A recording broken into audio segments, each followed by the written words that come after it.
네, 안녕하십니까. 엘리엇입니다. 네, 활기찬 월요일 되시기 바라고요. 네, 저는 뭐랄까 충격적인 뉴스죠, 이거. 미국에서 또 미국 경제학회에서 금리를 8번을 올려야 된다고. 그것도 올해 3번이 아니라 8번. 예, 무슨 뭐 팔자 고칠 일 있나. 8번을 올리라고 합니다. 자, 이분들이에요, 이분들. 낯이 익은 분들 한 2명은 제가 낯이 익네요. 3명이구나, 3명. 네, 아줌마들은 잘 모르겠고 저 아저씨들은 제가 좀 얼굴 아는 분들이에요. 제목: 미국 경제학회 70년대 초인플레 경고. 올해만 금리 8번 올려야. 어떤 내용인지 한번 뉴스를 자세히 본 다음에 그거랑 관련된 차트 데이터로 좀 확인 좀 해보고요. 과거의 영상도 한번 썸네일로 한번 확인 좀 해보도록 하겠습니다. 자, 일단 제일 눈에 익는 분이 요분이에요. 가운데 있는 분, 요분이 테일러 교수. 테일러 준칙 있잖아요. 기준금리. 예. 제가 작년 8월 달에, 7월 달이었어요. 7월 달. 보세요. 한국은행 선제적 금리 인상 필요한가? 이게 그러니까 7월 달에 나온 서울경제 인터뷰인데 제가 이걸 보고서 여러 가지 그래프를 만들어 가지고 올해 연말까지 5번 올리는 걸 그래프를 시뮬레이션 했었잖아요. 테일러 준칙 창안자인 충격적인 권고. 한국 기준금리 4%까지 올려도 놀라지 말라. 기억나시죠? 이 얼굴이 여기 나왔잖아요. 여기 이 아저씨 좀 약간 산타클로스 할아버지 같아. 자, 그 다음에 또 이게 그 대신 뉴스 보세요. 70년대 초인플레 경고. 70년대 초가 아니고 70년대의 초인플레 경고예요. 초가 초치는 얘기 하네. 네, 그게 여기 얘기죠. 여기 이거 정말 CNBC 충격 전망해갖고 중국 대만 전쟁 가능성으로 60년대 하이퍼 인플레이션 재발 우려. 근데 내용을 보면 60년대 말에 하이퍼 인플레가 시작이 돼가지고 그 이후에 오는 10년 동안에 초인플레가 왔다. 근데 지금이 그거를 시작하는 60년대 말과 똑같다. 그 차트가 이 차트였어요. 이 차트. 이거 보시면 이거는 다음에 그 10월 달인가 나온 차트인데 여기 보시면 이게 september잖아요. 9월이잖아요. 9월. 이게 10월 달에 나온 데이터예요. 9월 달에 보시면은 퍼거슨이 이때 얘기 방송을 했거든요. 자, 보시면 10년 넘게 2010년부터 여기가 2%거든요. 2% 밑으로 갔다가 살짝 넘었다가 밑으로 갔다. 이렇게 10년을 지속하다가 빵 뚫은 게 이때랑 똑같대요. 이때랑. 이게 한 50년대 중반부터 해가지고 10년 동안 10년 넘게 2%를 못 넘었거든요. 그러다가 이게 팍 튀어 올랐어. 근데 지금이랑 똑같죠? 진짜 똑같죠? 문제는 지금이 문제가 아니라 이거예요. 나중이 문제예요. 나중에 한 2, 3년 후, 5, 6년 후에 이게 1차 올쇼크 73년도고요. 이게 79년도 2차 올쇼크 때예요. 미국 물가 지수가요. 15%까지 올라서 15%까지. 우리는요 30% 넘었던 거 아세요? 이 73년도에는 25%인가 넘었고요.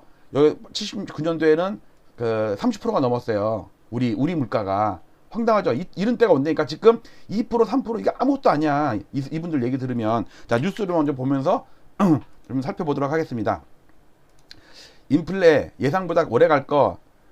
FOMC 올해만 금리 8번 올려야. 제목이 충격적이지 않으세요? 이걸 그대로 제가 썸네일에다가 만들어서 한 거예요. 미국 인플레는 레드라인 넘었다. 연 2%까지 올려야. 2%면요. 여러분들 지금 제로금리죠. 제로금리. 0.25를 4번 올리면 1%죠. 그러면 2%까지 올리려면 8번 올려야죠. 그래서 계산이 이렇게 된 거예요. 2%까지 올리는 거. 자, 누가 무슨 얘기 했나 볼게요. 세계 경제 석학들이 미국 중앙은행과 시장 예상보다 인플레이션이 더 오래 갈 것으로 전망했다. 와, 지속적인 물가 상승을 막으려면 더 강한 통화 정책, 금리 팍팍 올리란 얘기죠. 레리 서머스 재무장관 지냈었죠. 조금 확대해 볼까요? 이렇게 인플레이션이 지금 과속하는데 그걸 지금 수용하고 있다. 예상보다 훨씬 더 긴축적인 통화정책 필요하다. 그러니까 예상은 뭐예요? 올해 3번 올리는 거죠. 그보다 훨씬 더 많은 거 뭐예요? 8번. 노동시장 역시 2차 대전 이후 가장 빡빡한 상황이래요. 더 부족할 거래요. 사람들이 일을 안 하는 것도 아니고 하여튼 병목 현상에 인력 부족에 세계 경제가 난리 났죠. 자, 여기서 스티글리츠 컬럼비아 대학 교수. 야, 컬럼비아 아싸라비아 생각나네. 기준금리를 인상해서 이게 총수요 이렇게 줄이는 것만으로는 병목 현상 다루기 힘들다. 아마 공급망 푸는데 시간이 많이 걸릴 거다. 어유 그러면 물가는 한참 동안 간다는 얘기인데. 로버트 실러, 우리 맨날 케이스 실러 주택가격 지수 할 때 그 노벨상 예일대 교수, 예일여고 은평구에 예일여고 있는데, 옛날에 예일여고랑 애랑도 사귀었었는데, 그 옆에 동명여고도 있는데, 아 참 옛날 애들 생각나. 다 지금 펑퍼짐한 아줌마 됐겠네. 애 뭐 둘 낳고 다 군대 갔다 오고 막. 저 31살인데. 31살인데 애가 군대 갔다 올 수 있어요. 애가 요즘에 소년병도 있어. 예. 인플레이션이 2%가 로 돌아가도록 하는 게 중요하다. 지금 7%막 거의 왔죠? 근데 2%로 떨어지려면, 야, 금리를 얼마나 올려야 돼? 인플레이션을 2%까지 5%를 떨어뜨리려면. 메리 데일리, 야, 메리 크리스마스, 네, 샌프란시스코 여는 총재, 양적 긴축, 야, 이게 무서운 얘기였죠.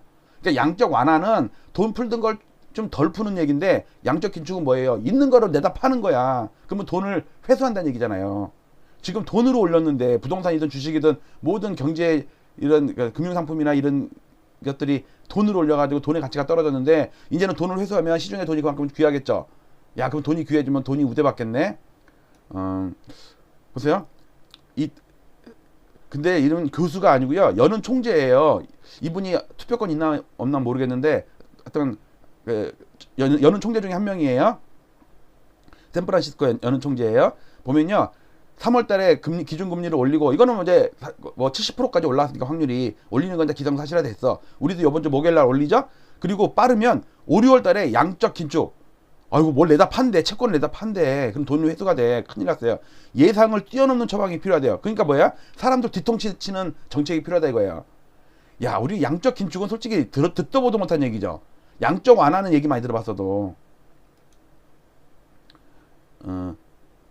잠깐만요. 레드라인 넘었다. 레리 서머스 하버드대 교수인데 재무장관 지냈죠? 지금 우리는 가장 느슨한 재정정책, 재정 여건, 그러니까 금리가 너무 낮은 거야.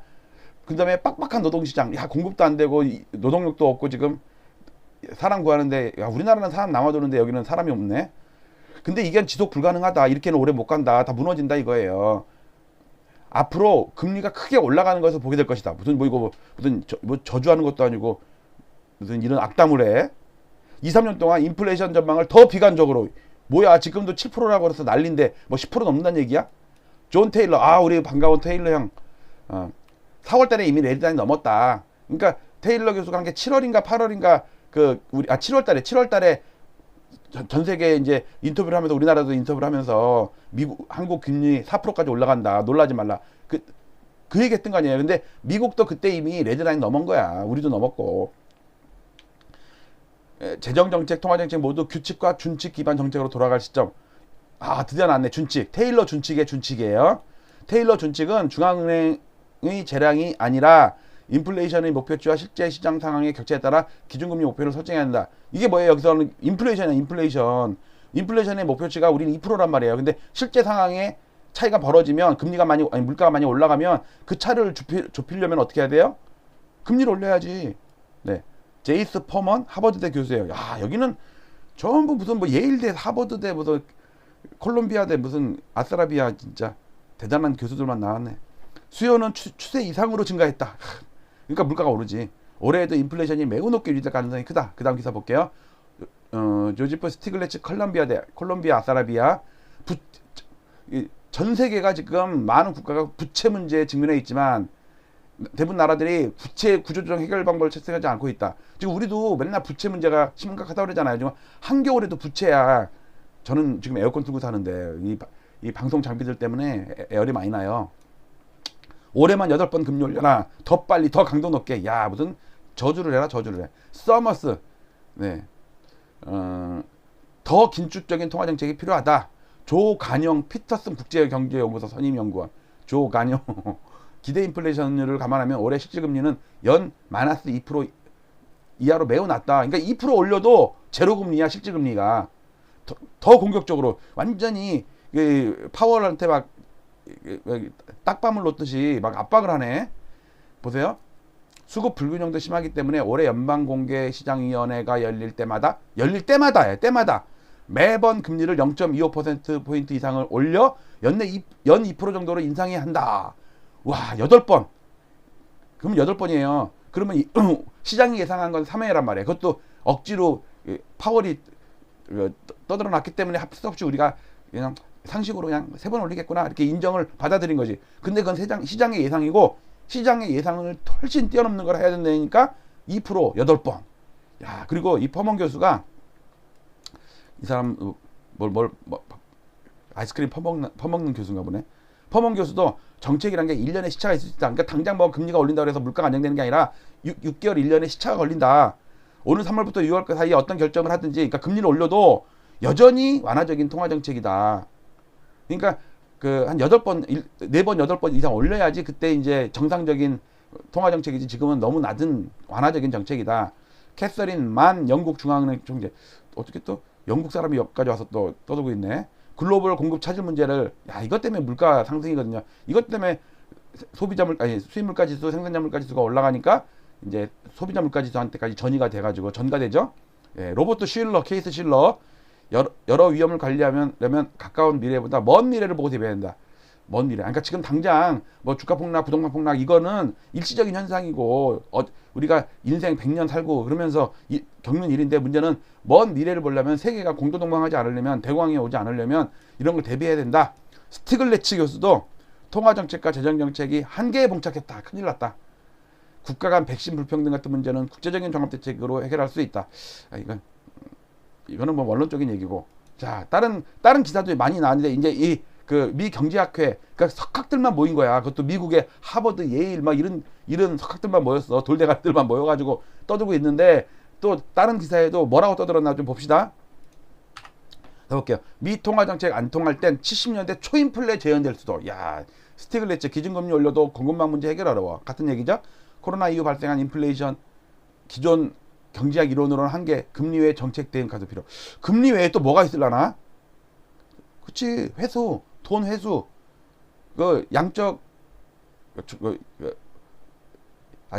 발음 용어도 잘 기억이 안 나요. 처음 듣는 용어다. 양적 완화는 우리 입에 붙었는데 양적 긴축인가? 뭐라 그랬지? 일단 금리 외 정책이 뭐예요?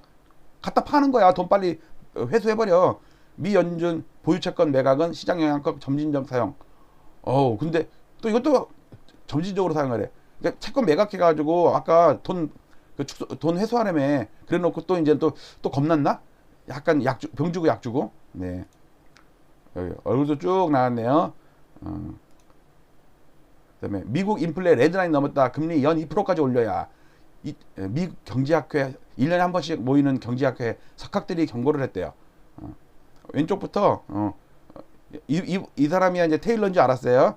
왼쪽은 영국 중앙은행 통화정책위원 캐서린 만, 그다음에 존 테일러 스탠퍼드대 교수, 레리 서머스 하버드대 교수 재무장관 지냈고요.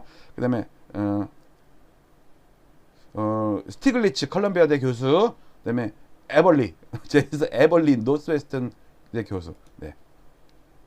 어쩐지 이 사람이 케이스 실러가 이 사람인데 왜 그러니까 이런 순서네. 이런 순서 잘못했어요 제가. 어쩐지 케이스 실러인데 뭐 이상하네. 그랬네. 자, 그다음에 테일러의 경고 무작정 재정 확대는 안 돼. 준칙 더 중요해졌다. 테일러 교수 반갑습니다. 테일러 경제학 세계적 명성 테일러 교수 재량 따른 재정 통화정책 준칙에 기반해라. 그러니까 테일러 준칙 다시 소환했어. 경제 부양 못하고 부채 물가 문제만 키워. 아니 페드 너네가 잘못했어. 서머스 미 경제 무모한 속도로 도로 달려. 금리가 너무 낮아가지고 막 오빠 달려 했다는 얘기야. 라인하트는 물가 위험 역사적 전환점 섰다. 역사적 전환점이라는 거는 뭐 세계 경제가 뭐 무너진다는 얘기예요. 많이 듣던 얘기네. 미 석학들 돈풀기 비판 경제 제한 속도 너무 달리고 있어. 여기 나왔고요. 맨큐의 경제학 생각나네. 급증하는 미 국채 발행 폰지 사기와 다르지 않다. 야, 완전히 페드 FRB를 완전히 사기꾼으로 취급하네. 신규 투자자들 돈 모아서 기존 차입금 갚는 방식. 정부 부채 수준 관리 필요. 야, 전국을 찔렀네. 예, 여기까지 기사들을 좀 봤고요. 관련된 차트를 얼른 볼게요. 자, 미국 300년 역사 항상 제가 꺼내놓는 차트죠. 영국 식민지 이전부터 시작해가지고 미국이 다우존스 300년 동안의 미국 주가지수 차트인데 여기서 소비자 물가지수가 이렇게 요게 소비자 물가지수예요. 중요한 때만 보면은 이게 독립전쟁 할 때 물가 폭등 한번 했고요. 그 다음에 여기서 남북 전쟁할 때 또 폭등한 적 한 번 했고요. 1차 대전 때 폭등한 적이 있고요. 2차 대전 때 폭등했고요. 70년대 이후에 오일 쇼크 때 물가가 점진적으로 상승한 적이 있죠. 그리고 금리가 이렇게 40년마다 상승과 하락을 반복했는데 여기서만 20년, 그러니까 이것도 하나의 40년인데 거기에 소 사이클이 20년 있었어요. 그리고 40년 오르고 40년 빠지고 이제 40년 오른다고 저는 주장을 하고 있어요. 이거를 최초로 밝혀낸 사람이 엘리엇입니다. 자, 이 중에 아까 봤던 소비자 물가지수 있죠? 그거를 전년 동월비로 다시 정리하면은 아까 얘기했던 게 60년대 말이 여기에요. 여기. 이게 73년 오일 쇼크, 1차 오일 쇼크, 79년 2차 오일 쇼크. 그런데 지금 우리가 10년 동안 안정됐던 물가가 딱 고개를 쳐들어가고 지금 7% 가까이 왔어요. 이게 이걸로 끝난 게 아니라 5년 후, 3년 후, 10년 후에도 계속해서 물가가 오른다. 이런 초인플레 시대가 온대 이거예요. 그러니까 물가가 오른 상태에서 장기간 지속되는 거지. 한번 이렇게 팍 치솟았다가 떨어지는 그게 아니라 올라가지고 이 면적이 계속 넓잖아요. 이거는 피크만 친 거지, 이런 것들은. 그죠? 이것처럼 쭉 안정됐다가 치솟았잖아요. 그러니까 여기서 이 면적이 연두색 면적이 넓어진다는 얘기예요, 이게. 그러면 장기간 물가 상승 초인플레 시대가 온다 이거예요. 그래서 미국 그걸 잡으려면 어떻게 해야 돼요? 그동안 그 원인이 뭐냐면 40년 동안 기준금리를 낮추는 추세였는데 이제는 기준금리가 40년 동안 올라가는 추세다. 이거 40년 동안 오르고 40년 동안 내리고 40년 동안 올리고 조금 확대를 해서 보면 각국이 전부 80년부터 계속해서 이제 기준금리를 하향 추세였는데 미국은 아직 금리가 동결이지만 올해 3번 올린다 그러면 이렇게 3번 올리는 거죠? 급하게 올라가죠. 로그 차트예요. 우리도 벌써 2번 올렸고 이번 주까지 올리면 3번 올리는 거죠. 다른 나라도 이미 다 올렸어요. 여기 올린 나라 이제 아사라비아, 콜롬비아 이건 이제 그만할게요. 짜증나. 칠레, 마질레도 안 할게요. 그리고 그렇게 따지니까 10년물 국채금리도 치솟았죠. 이건 3년 이거 10년물 미국 10년물 그다음에 여기 분홍색이 미국 2년물 좁혀지고 있죠. 여기 좁혀지고 있어요. 이게 그다음에 우리나라 10년물 3년물이 엄청 급하게 따라오죠. 10년물 올라가는 것보다 3년물이 더 급하게 오죠. 왜? 단기금리가 올라갈 것 같으니까. 지금 그동안 40년 동안 하락했던 미국의 10년물 국채금리도 이제 40년 동안 올라가는 사이클에 접어든 거예요. 우리라고 별다르겠어요? 문제는 장단기 금리 차가 축소되고 있어요. 그나마 미국은 최근에 10년물이 급등을 하는 바람에 장단기 금리차가 살짝 다시 벌어지는데 우리는 안 벌어져. 이걸 뭔 얘기하냐면요. 단기 금리가 급하게 올라가고 장기 금리는 더디게 올라가죠. 이 얘기는 장기적으로 경제가 안 좋다는 걸 대변하고 단기적으로는 금리가 계속 폭등할 거라는 암시를 주는 거죠. 문제는 이게 지속이 되면은 나중에 우리 파국이 온다니까. 최국이 아니고 파국이 와요. 자, 그리고 아까 봤던 퍼거슨의 60년대 말 초인플레이를 도입 부분 이후에 73년, 79년 1, 2차 올쇼크 봤죠? 이때가 우리나라 이거예요. 이거는 수입물가 지수거든요. 우리는 환율도 문제지만 유가도 문제죠. 이때 치솟아 갖고 이게 59%, 79년에 64%, 그다음에 장기적으로 안정됐다가 IMF 때 57%, 또 안정됐다가 중락하다가 서프라임 때 50%, 또 등락을 하다가 지금 35%에서 살짝 눌러 있는데 여기서 환율까지 올라버리면 치솟는다니까. 왜냐면 73년, 79년, 98년, 2008년 이때 환율이 안 올라간 적이 없어요. 여러분들 이 서프라임 때 IMF 때 환율 2,000원 갔죠? 서프라임 때 1,600원 갔죠? 그 다음에 코로나 때 잠깐 오르긴 했지만 다시 눌렀다가 이제 다시 들어서는데 지금 1,200원 모르겠어요. 아까 아침에 예상대로 2,000원을 깨서 시작했는데 지금 2,000원 공방을 하고 있어요. 아주 뭐 견조한 조정이라고 저는 봐요. 위쪽으로 보니까. 자, 그러면 미국을 3번 올리는 걸 제가 미리 시뮬레이션 해놓은 거거든요. 시뮬레이션. 우리나라는 2번 올렸고 나머지 이제 5번 올리는 거를 올 1년치를 시뮬레이션 해놨어요. 이거 작년 7월에 해놓은 걸 그대로 놔두는데 다 맞아가고 있어요. 근데 미국이 여기서 3번이 아니라 8번 올리면 우리 여기서 빅스텝으로 두어서 막 더 올려가지고 1.75, 2.0이 아니라 2.5, 3%까지 갈 수 있다는 얘기예요. 올해 말에. 큰일이죠. 이렇게 물가가 폭등하면서 기준금리를 올렸을 때가 이때거든요. 이때 물가가 폭등하면서 기준금리를 올렸어요. 이때는 그 물가가 안 오르는데 기준금리를 올렸어요. 이때도 물가가 안 오르는데 기준금리를 올렸어요. 이럴 때는 아파트 값이 상승하던 게 계속 상승을 했어. 근데 문제는 물가 때문에 기준금리 올렸을 때는 아파트 값 대폭락을 했었다니까. 2차 폭락이 더 심했어요. 지금도 아파트 값이 폭락할 가능성이 농후한데 이미 10월 달에 상투 찍고 11월, 12월에 슬슬 밀리고 있어요. 지금 제가 매일 업데이트 할 때마다 하락 종목수가 더 늘어요. 그러면 어떤 사태가 오냐면 IMF 때부터 서프라임 버블 세븐 때까지 8년 반 오를 때 그때 금리가 하락을 하면서 올랐다가 한 2년 정도 상승을 하니까 아파트가 상투치고 버블 세븐이 무너졌다.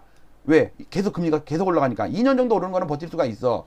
근데 지금도 박근혜 대통령 이후로 지금 8년 넘게 8년 7개월인가 8개월인가 오르는데 문제는 아파트 값 금리가 계속 하락 중에 올랐는데 최근에 한 2년 정도 반등을 하고 있다. 그런데 그동안도 아파트가 올랐어. 왜? 별로 부담이 안 됐거든. 근데 금리가 치솟는 거예요. 그러니까 얘가 이제 꺾이는 건데 시간을 두면서 점점점 급락을 할 것이다. 저는 그렇게 예상을 해요. 근데 한 분이 댓글 달아주셨는데 기가 막힌 댓글인 것 같아요. 왜냐면 요 2년차 제가 임계치 2년차는 얘기했잖아요. 금리가 오르고 2년차까지는 아파트는 상승하던 걸 계속 상승한다. 그런데 2년 이상 올라버리면 아파트가 폭락을 한다. 딱 거기에 댓글을 한 게 혹시 전세 만기 2년이랑 관련이 있지 않을까요? 근데 딱 맞아, 딱 맞아. 여러분들 그 댓글 맞는 말 같지 않아요? 왜냐면 전세는 2년 있다가 갱신을 해야 될 거 아니에요. 근데 전세값이 올라. 그러면은 전세 대출 수요가 또 생길 거 아니에요. 아니면 다른 데서라도 빚을 땡겨야 될 거 아니에요. 전세값 올려주려면. 그러니까 전세값 올라간 2년 후에 금리가 올라가고 2년 후에 부동산은 상투 치는 게, 그리고 과거에 상투 치고 빠질 때 아파트가 전세값이 살짝 빠졌다가 전세값이 더 오른 적도 몇 번 있어요. 왜냐면 사람들이 부동산 폭락할 것 같으니까 아파트를 매수보다는 전세로 들어간다는 수요가 생겨갖고 그게 한 2번인가 있었어요. 제 60년 차트를 연구해 보니까. 자, 어쨌든 오늘 놀라운 뉴스였죠. 미국 경제학회 70년대 초인플레 경고. 올해만 금리 8번 올려라. 야, 이 아저씨가 테일러 아저씨, 그다음에 이분이 서머스 재무장관이었나 이분이? 하여튼 이분은 저기 케이스 실러의 실러 교수, 예일대 교수. 이 아줌마들은 잘 모르겠어요. 어쨌든 오늘 중요한 뉴스인데 이게 경고가 되면 몇 달 있다가 그게 현실이 되더라고. 이거 진짜 8번까지는 아니어도 막 5번 되는 거 아니야 올해? 3번도 놀래갖고 지금 난린데. 자, 요 정도로 첫 방송 마치고 여러분들께 인사드리도록 하겠습니다. 자, 음악 들고. 네, 오늘 여러분들 활기찬 한 주 되시고요. 엘리엇 방송 일주일 내내 보시면서 좋아요, 구독 매번 눌러주시고 한 번에 알람도 해갖고 보시는 게 저를 도와주시는 겁니다. 마치도록 할게요. 감사합니다.